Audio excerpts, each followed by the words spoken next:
This happened years ago, on a night that started completely ordinary. That's part of what still messes with me. I didn't wake up intending to hurt anyone. I was angry, sure, angry in the way you don't even notice anymore because it's become background noise.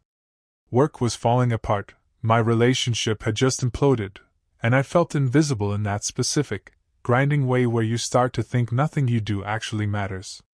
The crime itself was a random street encounter that spiraled. Wrong words, wrong timing, two people who should have kept walking but didn't. I tell myself that a lot, should have kept walking. There was no grand motive like money or revenge. It was pride, fear, and that stupid human instinct to not back down when your chest tightens and your ears start ringing. I've replayed the moment so many times that the edges have gone soft, like an old photo. But the feeling is still sharp. That night split my life into a clean before and a messy after. Everything I've been since then traces back to those few minutes on a street I can still picture too clearly. If you're expecting a dramatic confession right out of the gate, this isn't that. This is just the beginning, the context, the headspace, the slow build-up to a moment I can't undo. I'll get into the details piece by piece. I owe at least that much to the truth, even if I've spent most of my life running from it. To understand how it happened, you have to understand where I was mentally. I wasn't some hardened criminal with a checklist and gloves in his pocket. I was a guy who felt cornered by his own life. The weeks leading up to that night were a blur of bad decisions and worse coping mechanisms. I barely slept. I drank more than I should have. I kept replaying arguments in my head long after they were over, imagining better comebacks that didn't matter anymore. When I say there was no plan, I mean there was no intent to commit a crime. But looking back, I can see how I was laying emotional groundwork without realizing it. I started carrying myself differently, more defensive, more alert, like I was daring the world to take a swing at me. I avoided friends. I walked instead of taking the bus, not for health reasons, but because I needed to burn off nervous energy. The city felt hostile, like every stranger was a potential threat or witness to my failure. That night, I left my apartment with no destination. I told myself I just needed air. I remember checking my pockets out of habit, keys, wallet, phone, small rituals that made me feel grounded. I chose darker streets without consciously choosing them, the kind where the streetlights flicker and your footsteps echo a little too loudly. Part of me liked the anonymity. Part of me liked feeling invisible. If there was preparation, it was internal. I rehearsed nothing out loud, but I ran through imagined confrontations in my head. Me standing my ground. Me not backing down. Me finally feeling like I wasn't the weakest person in the room. That mindset is dangerous, and I didn't recognize it at the time. I thought I was just trying to feel less afraid. The truth is, I was primed for something to go wrong. I just didn't know how badly, or how fast, everything would unravel once it did. I first noticed him because he noticed me. That sounds obvious, but in a city full of people avoiding eye contact, the moment someone actually looks at you, it hits differently. He was standing near the corner of a convenience store, half under a broken streetlight. I clocked him in the automatic way you do: height, posture, the way his hands moved too much when he talked. He said something as I passed. I honestly couldn't tell you what it was anymore. My brain has rewritten that line 100 times. I kept walking at first. I really did. I remember thinking, don't engage, just go home. But then he laughed.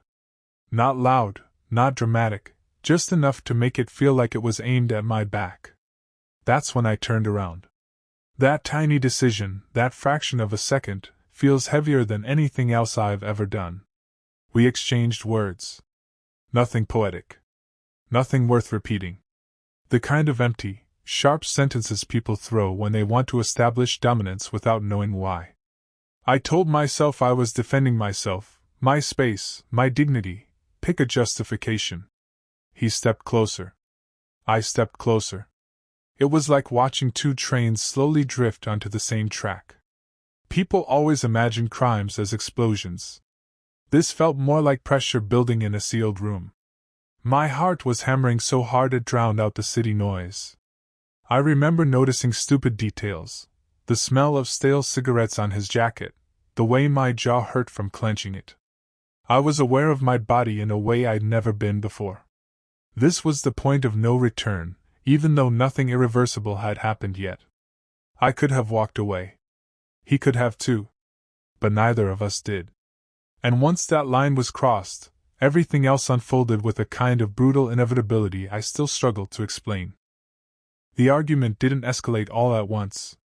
That's another myth people have: one shove, one punch, instant chaos. In reality, it was a slow failure of communication. We kept talking past each other, each sentence less about what was being said and more about not wanting to look weak. His voice got louder. Mine got colder. I could feel my hands trembling, and I hated that he might notice. Someone walked by on the opposite side of the street and glanced over, then quickly looked away. That small moment of being seen should have snapped me out of it. Instead, it locked me in. I felt like I was already performing, already committed to whatever role I'd stepped into. Backing down suddenly felt impossible, like tripping on a stage in front of an audience. He moved first. Not violently, not dramatically, just a step into my space, a shoulder brushing mine. It was probably accidental. It didn't matter. My brain registered it as a threat, a line crossed.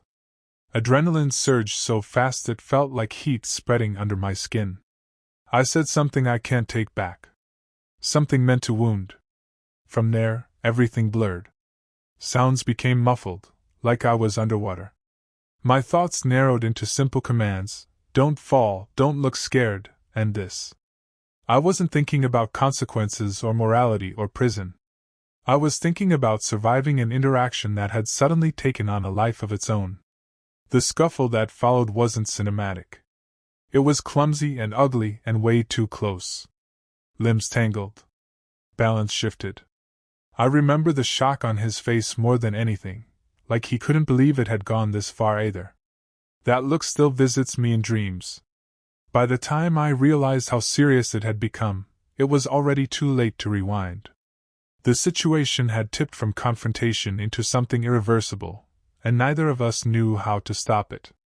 There's a second in situations like that where time doesn't slow down, but your awareness spikes so sharply it feels like it does. I became painfully conscious of every movement, every breath. The ground felt uneven under my feet, like the world had tilted a few degrees without telling me. We were too close, bodies colliding in short, panicked bursts. I wasn't thinking in sentences anymore. Just impulses. I wish I could say I made a clear decision. I didn't. What I did came from a place that felt ancient and stupid, the part of the brain that only knows fight or flight. Except flight had already been taken off the table. I reacted. That's the word I've hidden behind for years, reacted. It sounds passive, like it just happened to me. There was a moment when he stumbled. Maybe he tripped, maybe I pushed harder than I realized. I remember the surprise in his eyes again, wider this time. That's when panic truly set in. The situation was no longer symmetrical. Whatever balance there'd been between us was gone, replaced by something lopsided and dangerous. People talk about losing control, but it's not like blacking out. It's more like your priorities shrink. All I cared about was stopping the confrontation, making it end, making the noise in my head quiet down. I wasn't trying to make a statement. I wasn't trying to prove anything. I was trying to escape a moment that felt like it was swallowing me whole. When it was over, when the movement stopped and the space between us suddenly felt enormous, I knew immediately that this wasn't just a fight anymore. The air felt heavier. The street felt too open, too exposed. I stood there frozen, my heart pounding so hard it hurt, staring at the aftermath of something I could never frame as an accident again. That's the second that split my life in two. The exact instant when denial became impossible, and fear took on a completely new meaning. The first thing I noticed was how quiet it got. Not movie quiet, not dramatic, just the sudden absence of shouting, movement, momentum. The city didn't stop, but it felt like it had taken a step back and left me alone under that flickering streetlight. I could hear my own breathing, ragged and uneven, like I'd been sprinting for miles. He was on the ground, not moving the way he had been seconds before. I stood there, uselessly, my hands hanging at my sides like they belonged to someone else. A rational part of my brain started listing options: kneel down, say something, get help, but none of them connected to my body. Shock is a strange paralysis. You're aware, but you're not present. Someone across the street yelled. I couldn't make out the words, just the tone, sharp, alarmed. Another person slowed their car, headlights washing over the scene for half a second before continuing on. That brief flash of light felt like exposure, like being caught naked. I remember thinking, this is real. Other people can see this. I took a step back. Then another. Not running yet, just creating distance, as if space could undo what had already happened. My chest felt tight, like I couldn't get a full breath. Part of me wanted to scream that it wasn't supposed to happen like this, that it wasn't planned, that I wasn't this kind of person. But the street didn't care about my internal monologue. I told myself I needed to think, that staying there would only make things worse. That was the justification forming in real time. Fear does that. It hands you logic that feels solid enough to stand on, even when it's built on panic. When I finally turned away, it wasn't heroic or calculated. It was desperate. Each step felt heavier than the last, like I was wading through something thick and unseen, already aware that no matter how far I went, I wouldn't really be leaving that spot behind. I didn't run right away. That's something that surprises people when I tell it. I walked, fast but controlled, like if I acted normal enough the universe might agree to rewind a few minutes. Every sound felt amplified, the scuff of my shoes, a siren somewhere far off, the murmur of voices bleeding out of open windows. I kept expecting someone to grab my shoulder, to shout after me. No one did. A block away, my legs finally started shaking. I ducked into an alley and leaned against a brick wall, trying not to throw up. My hands were trembling so badly I had to shove them into my pockets. I checked them without really looking, like I was afraid of what I might see if I focused too hard. My heart was still racing, but now there was something else layered on top of it, dread, thick and suffocating. This is where the justifications really kicked in. I told myself I'd had no choice. That it was self-defense. That if I'd stayed, things could have gotten even worse. Each thought was a life raft, and I grabbed at all of them, even the flimsy ones. I didn't think about calling anyone. Not the police, not an ambulance, not a friend. The idea of explaining felt impossible, like trying to translate a nightmare into daylight language. When I got home, I went through the motions on autopilot. Locked the door. Took off my jacket. Sat on the edge of the bed. Time did something weird. It both dragged and disappeared. Minutes stretched out, but hours vanished without leaving much behind. I remember staring at the wall and waiting for the emotional collapse I assumed would come immediately. Crying. Screaming. Something. Instead, there was just this hollow buzzing, like my insides had been scraped clean.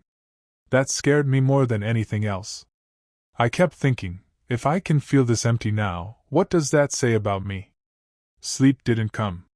And when the sun finally started to rise, it felt less like a new day and more like an accusation. Morning didn't fix anything. That was my first real lesson.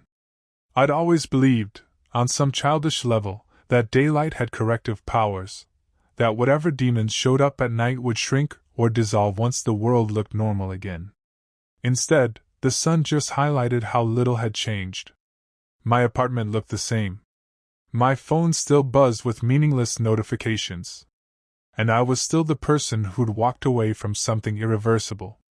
I showered longer than usual, scrubbing like I could rinse the memory off my skin. The water ran hot, then cold, and I barely noticed. I kept replaying the night in fragments, not in order. A sound. A look. The way my heart had slammed against my ribs. Each memory arrived without warning, like my brain was testing me to see how much I could handle. I turned on the TV for background noise and immediately regretted it. Every news intro sounded like a prelude to my undoing. I muted it, then turned it off completely. Silence felt safer, even though it gave my thoughts more room to roam. I checked my phone obsessively, half expecting a missed call from a number I didn't recognize, some authority figure already closing in. I didn't go to work. I emailed something vague about being sick. It was technically true, just not in the way people usually mean it. Guilt started to seep in around the edges of the fear. Not the clean, cinematic kind where you drop to your knees and confess, but a dull, constant pressure behind the eyes. The kind that asks questions you don't want to answer. I kept telling myself to wait. To see what would happen. That doing nothing was temporary, strategic. But deep down, I knew I was stalling because any action meant acknowledging what I'd done in a way that felt permanent. By the afternoon, exhaustion hit me like a wall. I hadn't slept, hadn't eaten, hadn't really breathed. And somewhere in that fog, a terrifying thought surfaced: if no one came for me today, I might actually get away with it. That realization didn't bring relief. It brought a whole new kind of fear. The waiting became its own kind of torture. Once the initial shock wore off, my mind latched onto patterns. Every sound outside my apartment felt significant. Footsteps in the hallway. A door closing. A car engine idling too long outside. I kept imagining a knock, firm, official, unavoidable. I even rehearsed what I'd say when it came, cycling through half-baked explanations that all sounded hollow in my head. I checked the news again later, against my better judgment. Local headlines, traffic updates, weather alerts. Nothing that jumped out at me. No mention of an incident on a quiet street under a broken streetlight. The absence felt unreal, like the world had quietly decided not to acknowledge what I'd done.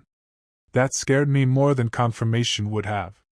By evening, I ventured outside to buy food I didn't really want. I needed to prove to myself that the world still existed beyond my walls. Walking down the street felt like moving through enemy territory. Every passerby seemed suspicious, every glance a potential recognition. I kept my head down, my shoulders tight, trying to look forgettable. At the store, I caught my reflection in a security mirror and barely recognized myself. I looked thinner somehow, sharper around the edges. My eyes kept darting around like I was already guilty of something, which, of course, I was. I wondered if guilt was visible, if it leaked out through posture and micro-expressions. Back home, I ate mechanically and sat in the dark. I started rationalizing in quieter ways now. Maybe he was okay. Maybe someone helped him after I left. Maybe I was catastrophizing. These thoughts felt like lies, but I let them exist anyway. They were easier than the alternative. That night, I finally slept, but it wasn't rest. It was shallow, fractured, full of jolting wake-ups and half-remembered dreams. And underneath it all was the same question, pulsing steadily: how long can a person live like this before something breaks? A few days passed. Not cleanly, not neatly, just a slow accumulation of hours that felt borrowed. I went back to work, smiled at the right moments, nodded through conversations I couldn't follow. Everyone seemed so invested in trivial problems that it made my chest ache.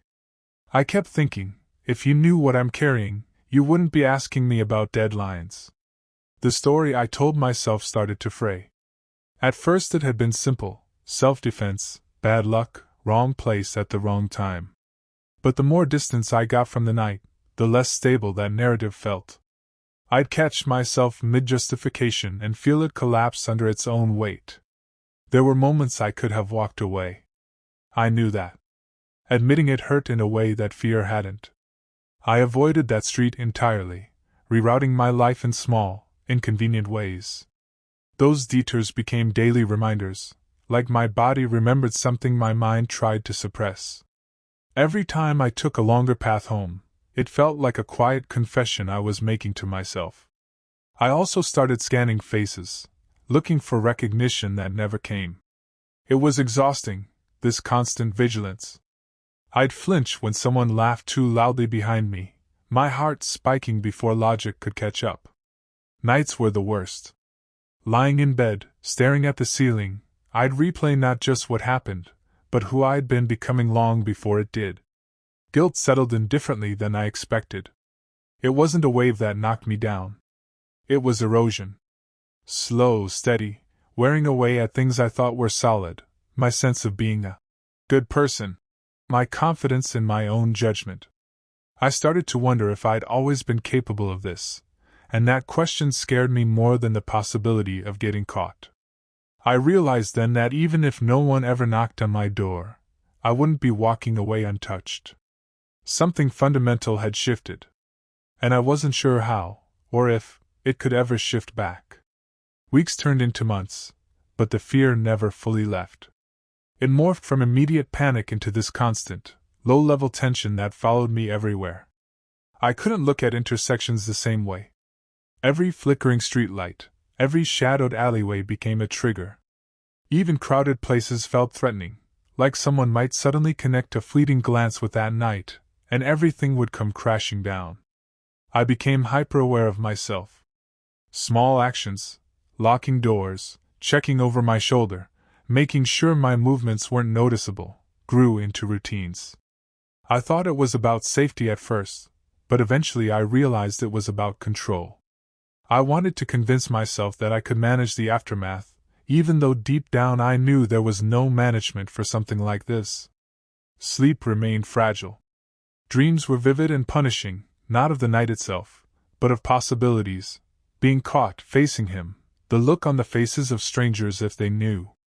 Sometimes I'd wake drenched in sweat, heart hammering, only to realize I was in my apartment, untouched by the law, but not untouched by my conscience.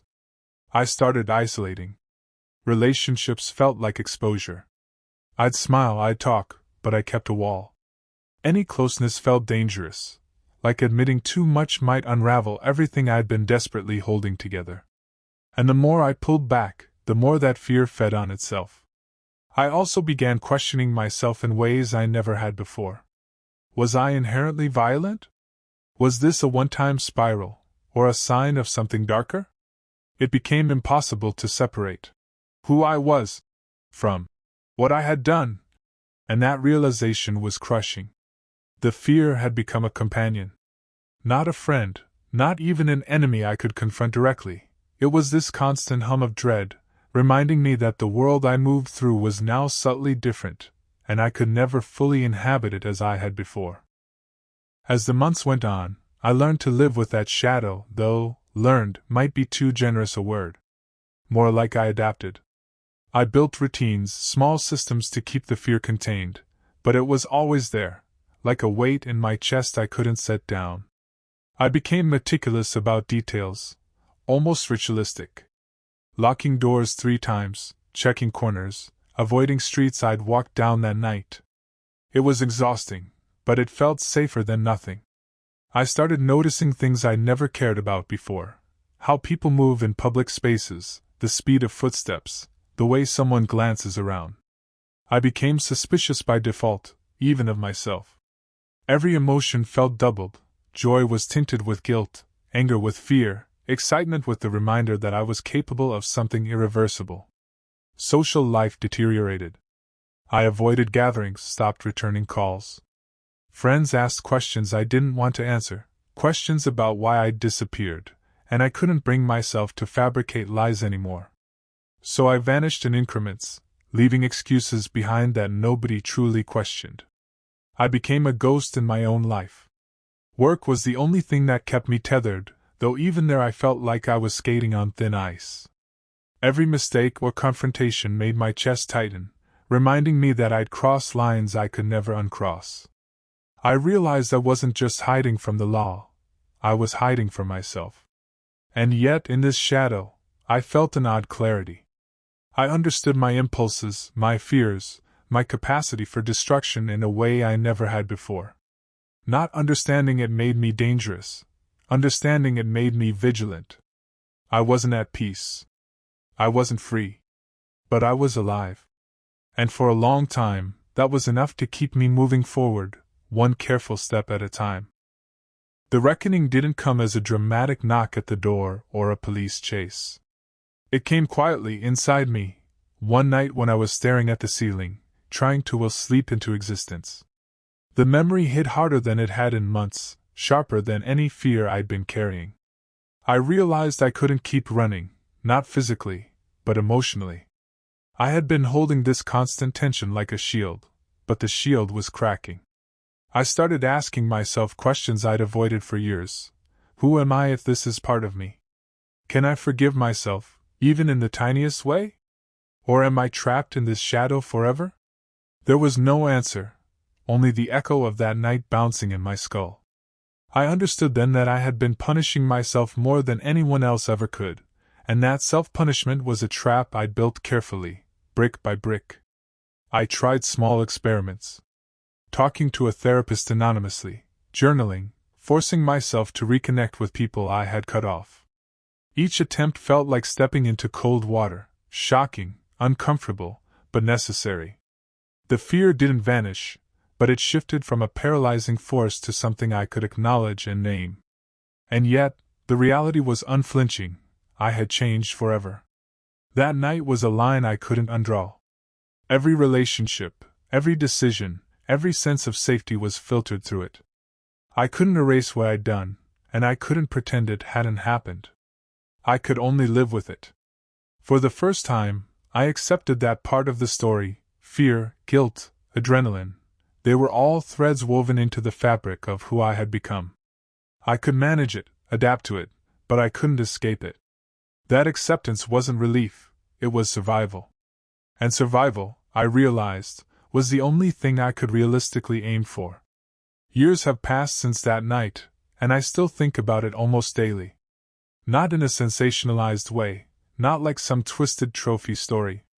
It's quieter, more corrosive.